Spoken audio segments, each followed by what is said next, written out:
Václav Pecl is a Czech researcher whose academic work at Masaryk University spans ethnology, sociology, and the study of contemporary subcultures.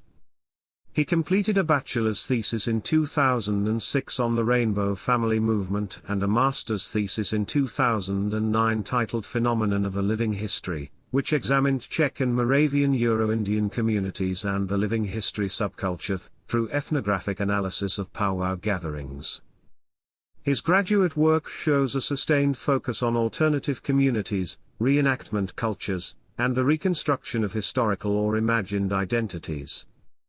Beyond his academic research, Pecl has been publicly active in civic initiatives in Brno, appearing as an organizer and spokesperson for Brno Blocks, an anti-racist and anti-extremist movement noted in media coverage of counter-demonstrations against far-right marches in 2015 and 2019. He has also contributed to public discussions on social movements and political activism through workshops, commentary, and appearances in Czech media, and is credited as a photographer in cultural reporting for the Goethe Institute. This 2006 Czech-language bachelor's thesis, Rainbow Family of Love and Living Light, by Václav Pecl examines the international Rainbow Family movement, a global, non-commercial, nature-based countercultural gathering tradition that grew out of the 1960s hippie era. Using several years of participant observation and interviews, Pecl describes how rainbow gatherings function without formal leaders through volunteer coordination, consensus decision-making, shared vegetarian kitchens, and a communal magic hat donation system.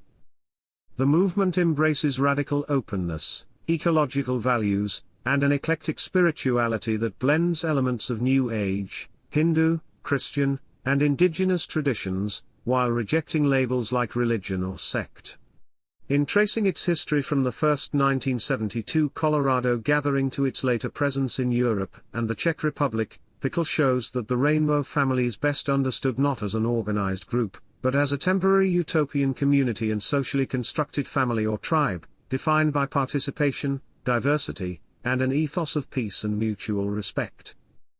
The introduction explains that defining the Rainbow Family is challenging because the movement is fluid, diverse, and resists fixed labels.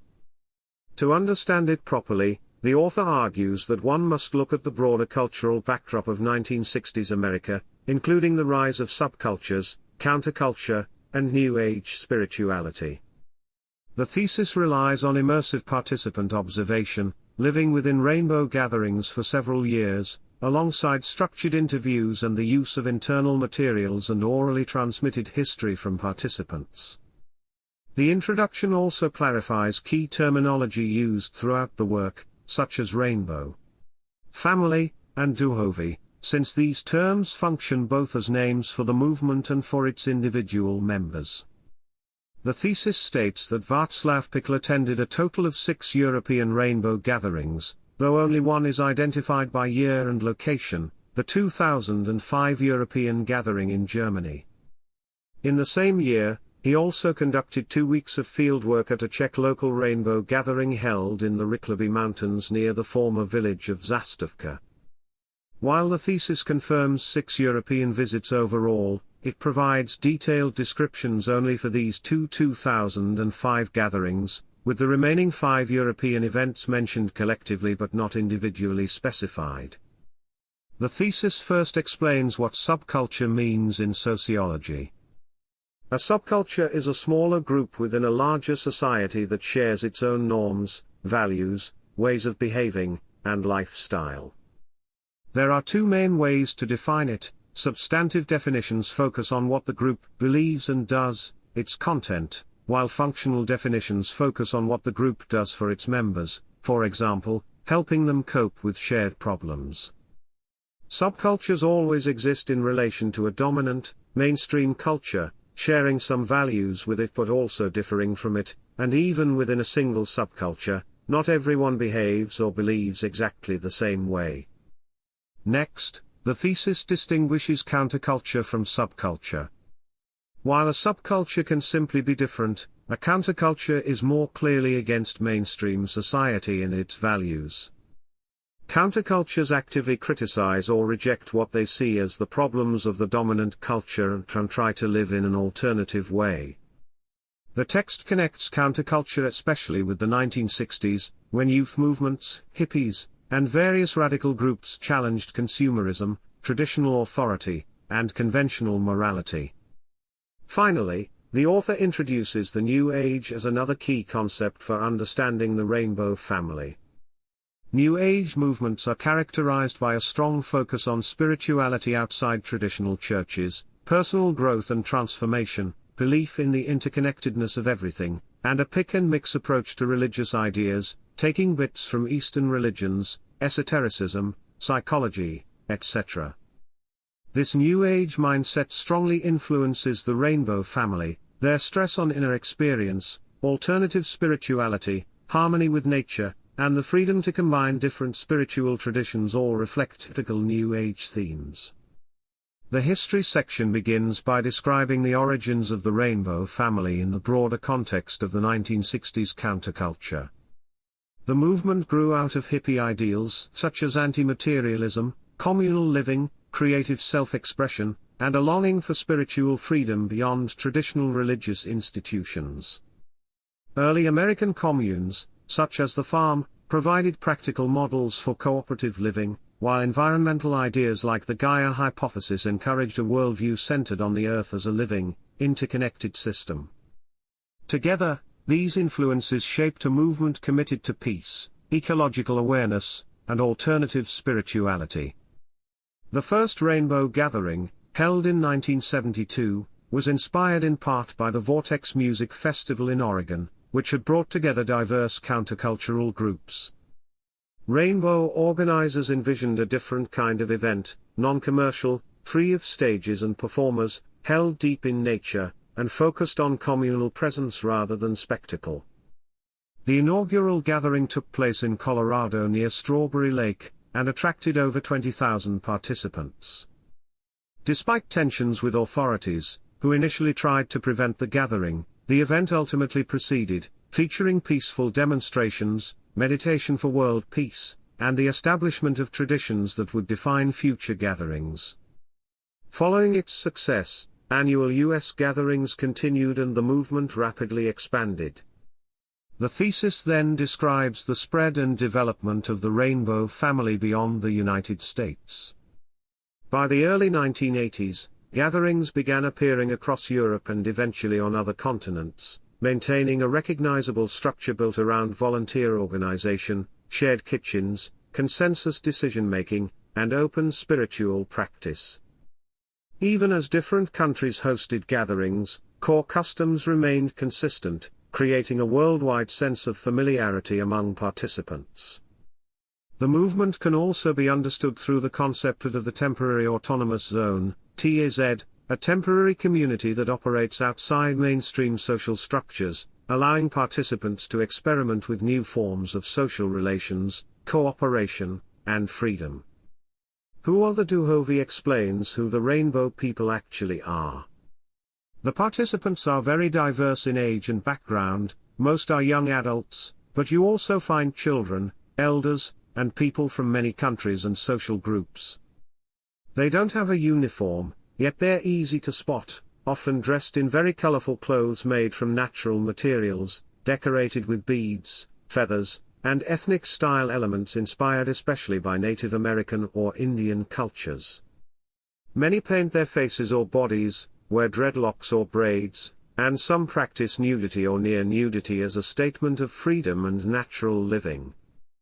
Importantly, they see each other as one big family, calling each other brother and sister, and they even use this language for police or outsiders they consider lost siblings. From a sociological perspective, the Rainbow Family has no formal leaders, no official membership, and no strict structure. Instead, shared ideals, peace, non-violence, ecology, spiritual openness, and common rituals, like circles, shared meals, and collective prayers or meditations, are what hold the group together and shape a sense of identity. The author uses Luzhny's framework for studying new religious movements to look at the Rainbow Family as a social group, he examines how they create and maintain group identity, how roles and informal power work, how new people are drawn in and socialized into rainbow customs, and what motivates participants to come back. Even though many members reject the idea that rainbow is a religion, the thesis shows that questions of belonging, recruitment, motivation, and community life can still be analyzed much like a new spiritual or utopian movement. Spirituality of the Rainbow Family describes rainbow spirituality as eclectic, nature-centered, and largely pantheistic. Many participants see the divine as present in everything, summed up in the phrase God is you, God is me, God is the world, God is the sky, God is the sun. Their faith focuses strongly on ecology and on a psychic spiritual inner world associated with the 1960s. Nature is not just a nice backdrop, but a sacred space. Living in the forest, cooking on fires, and sleeping under the sky are all part of the spiritual practice.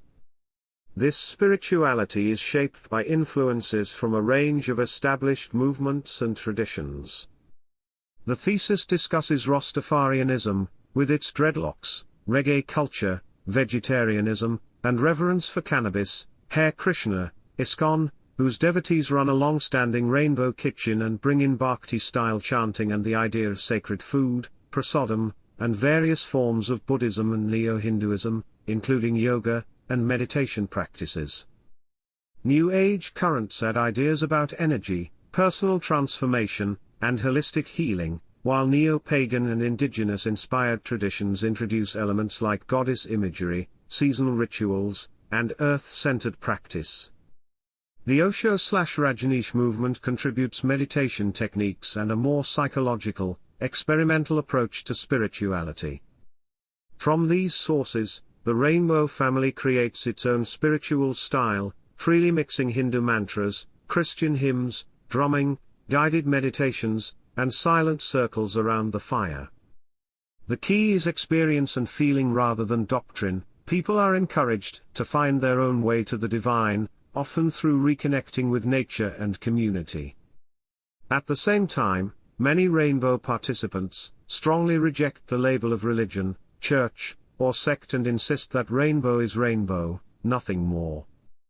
The thesis discusses how sociologists of religion might try to classify rainbow using concepts like church and sect, but concludes that these categories don't quite fit. Rainbow has no clergy, no fixed teachings, and no organizational split from a parent church, even though it clearly has spiritual content and communal rituals. A special part of rainbow spirituality is the mythology built around Native American, especially Hopi, imagery and prophecy. Rainbow iconography is full of teepees, feathers, tribal symbols, and references to warriors of the rainbow. The thesis notes that many rainbow people draw inspiration from a supposed Hopi prophecy about a future tribe from all races who will heal the earth, but researchers argue that this version of the prophecy was likely reshaped or even created within white counterculture, and some Hopi themselves reject it. Still, this story has powerful symbolic value inside rainbow culture. It frames the movement as a sacred mission to protect the earth and unites participants in a shared myth of being a chosen rainbow tribe, even if this myth is historically problematic and sometimes criticized as a romanticized appropriation of indigenous traditions.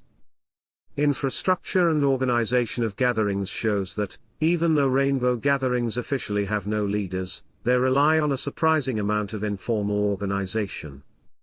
The basic work is done by volunteer coordinators called focalizers, who take responsibility for specific areas of camp life, looking after water sources, running kitchens, digging and maintaining latrines, preparing the site, and so on.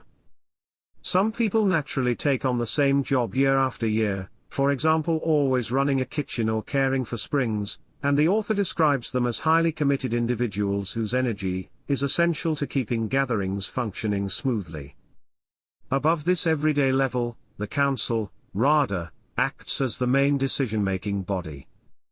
Anyone can join. It is explicitly non-hierarchical and open to all interested participants. Decisions are made by consensus, not by voting. If even a small minority fundamentally disagrees, they can block a proposal, and the group must keep talking until a compromise acceptable to everyone is found. This system gives every participant a theoretical right of veto and emphasizes shared responsibility rather than majority rule.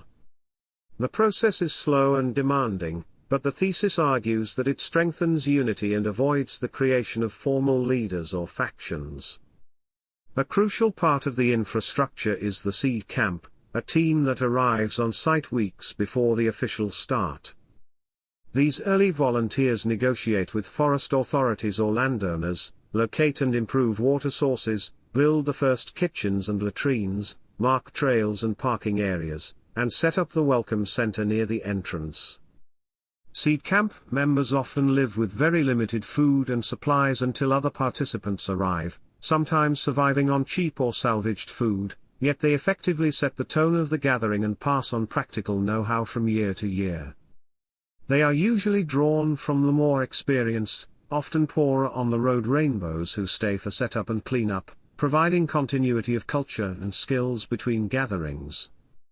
Site selection is treated as a serious collective responsibility.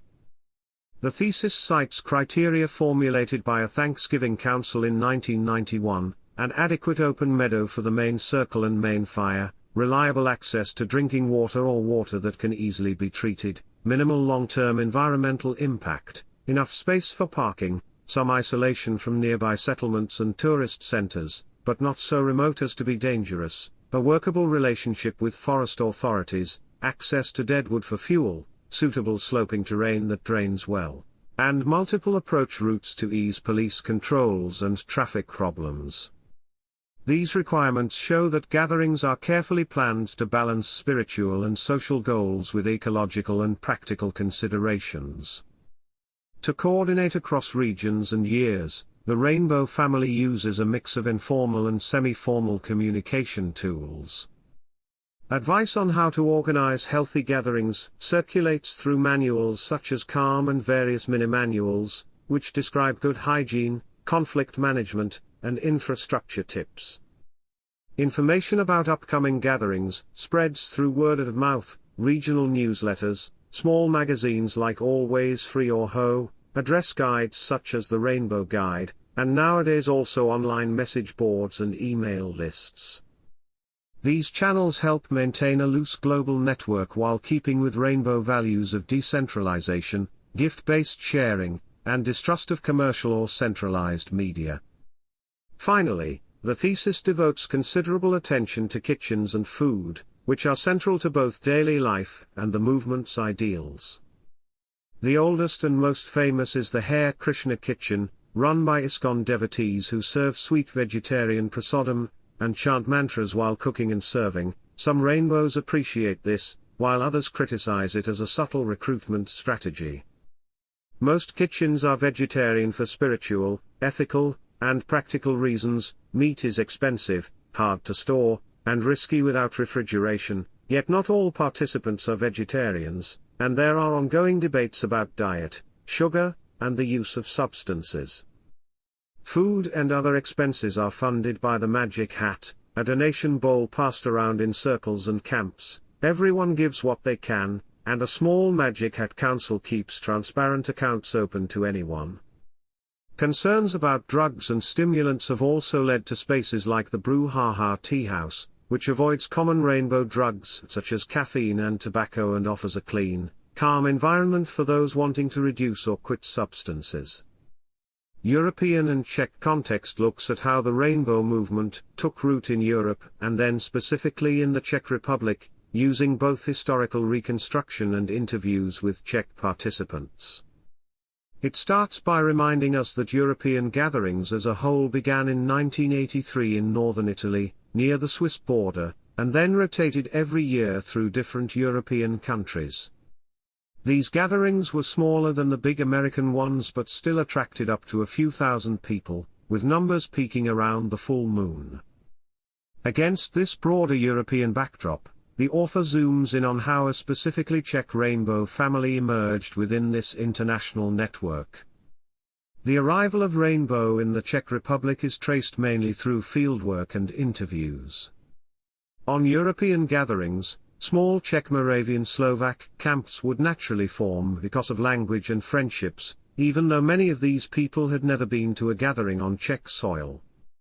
When the author asked such participants about the history of the Czech Rainbow Family, most admitted they knew little. They simply came to European meetings, enjoyed the summer, and only loosely identified as Czech family because they spoke Czech.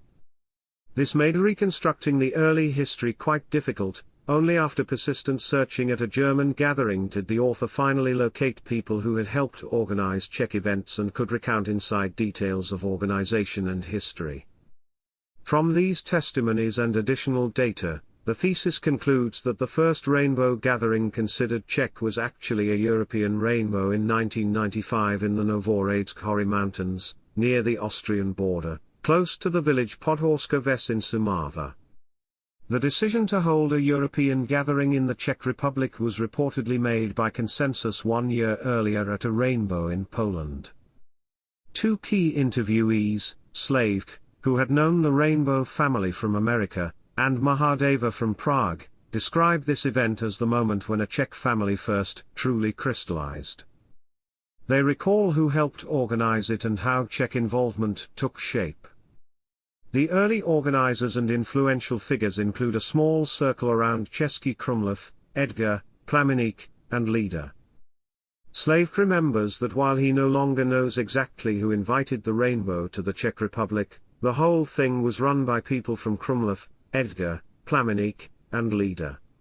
Edgar, described as a Peruvian Indian who had been living near Krumlov for 2 years in a tipi, knowing locals and building connections, is presented as a charismatic figure who likely played a crucial bridging role. Another layer of context is added by Ivanka from Prague. In the same year, a major transpersonal psychology conference led by Stanislav Grof took place in the Czech Republic, and Leader knew Grof personally. According to Mahadeva, there are stories that Grof himself even visited the rainbow, suggesting a link between Czech transpersonal/psychological circles and the arrival of rainbow culture. The conflicts and challenges around this first big Czech-hosted European gathering form a substantial part of the narrative. Interviewees recall that in July a large influx of foreigners arrived, especially Germans and Israelis, while only a small handful of Czechs were present at first.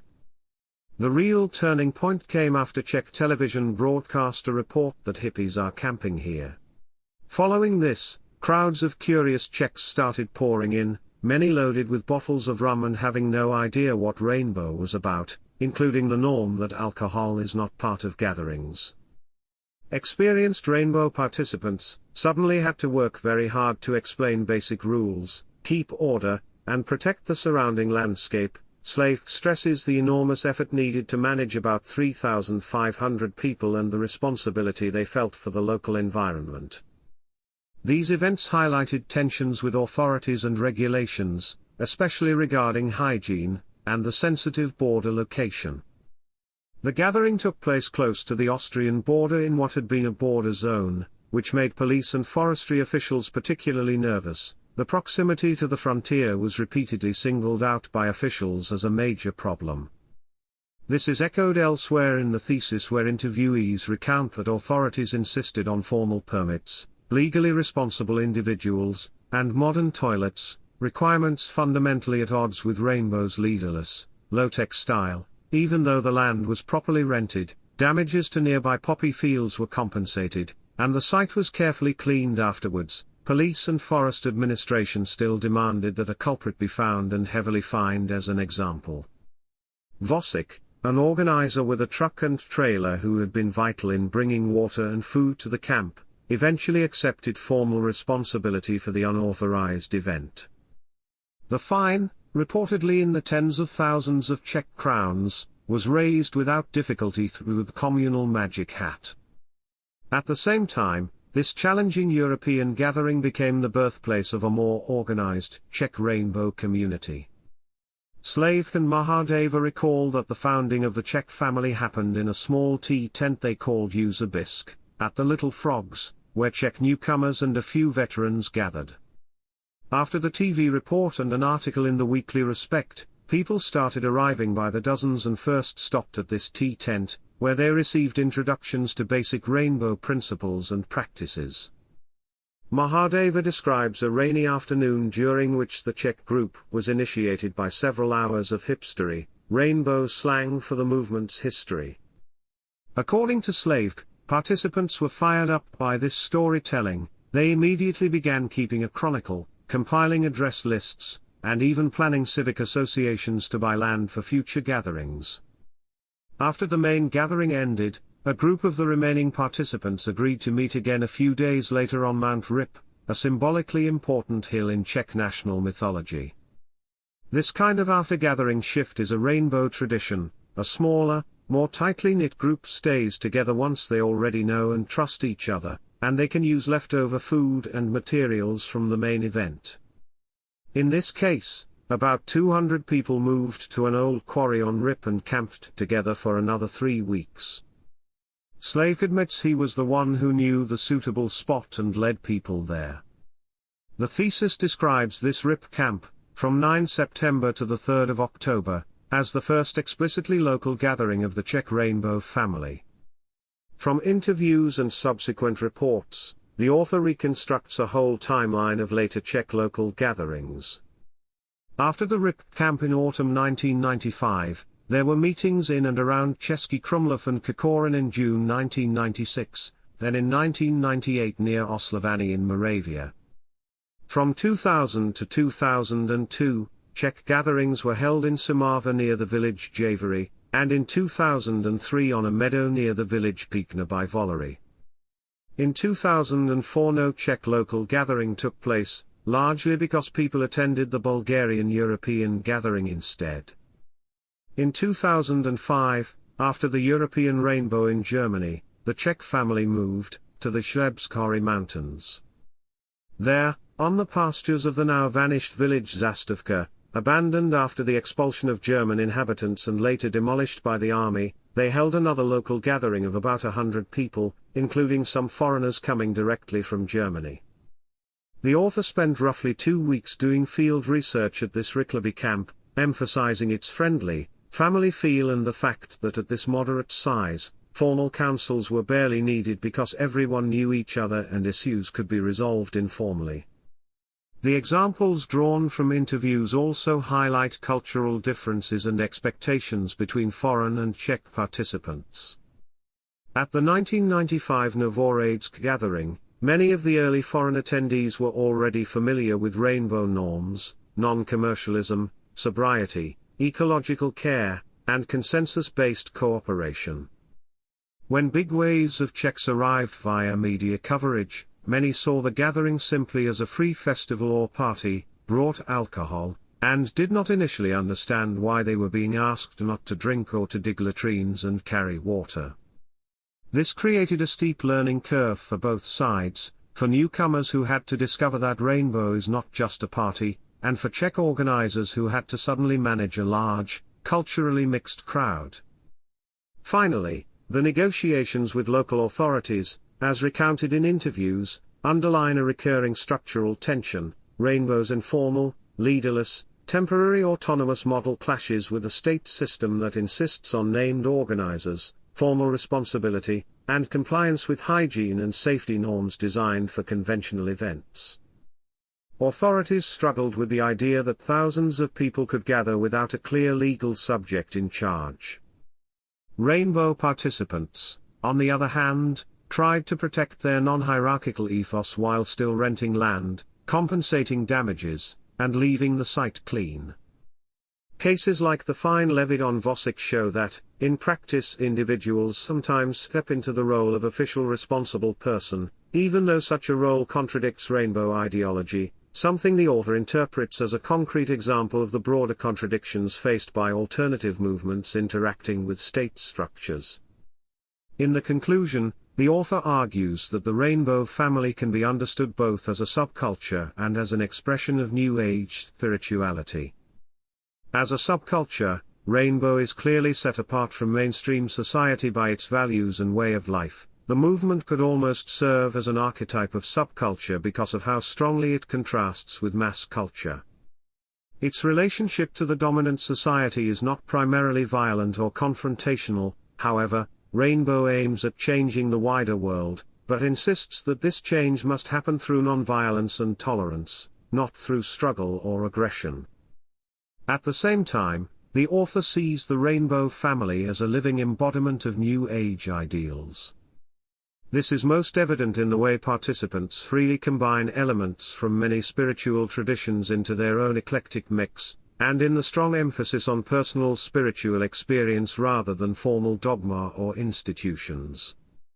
The conclusion notes that Rainbow people share a broad, optimistic vision of a new age, a future time of greater harmony, peace, and planetary awareness, and that this shared vision plays an important part in binding the group together. The author stresses that Rainbow does not function like a typical religious organization.